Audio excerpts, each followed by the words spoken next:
अधर्म का दुष्परिणाम कब। एक गांव में एक परचूनी दुकान करता था। उसके सामने ही एक हलवाई की दुकान भी थी। दोनों की दुकान आमने सामने थी। इन दोनों में परचूनी तो ईमानदारी से धर्मपूर्वक सौदा बेचा करता था और हलवाई दूध में पानी मिलाकर बेईमानी और अधर्मपूर्वक व्यवहार करता था।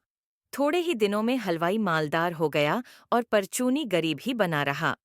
परचूनी इस विषय में पंडितों से प्रश्न किया करता था कि धन कैसे होता है।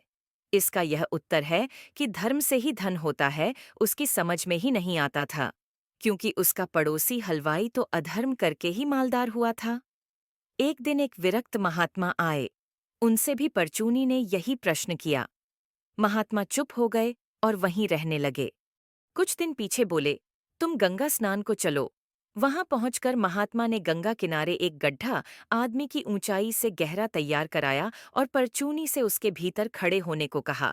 उसके खड़े हो जाने पर वे दूसरे आदमियों द्वारा उस गड्ढे में जल डलवाने लगे। 100-200 घड़े जल डालने पर परचूनी की गर्दन तक जला गया। इस पर परचूनी बोला कि अब यदि 2-4 घड़े और डलवाए तो मैं डूब कर मर जाऊंगा। महात्मा बोले, यदि 100 घड़े पानी डालने से तू नहीं मरा तो अब 2-4 घड़े डालने से कैसे मर जाएगा।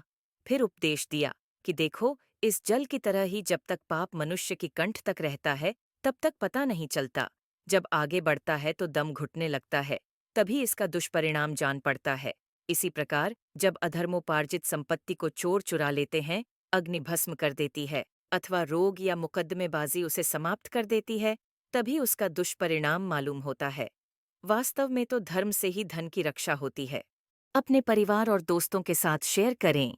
ऐसी ही और कहानियां जानने के लिए एस्ट्रो मनीषा को सब्सक्राइब करें।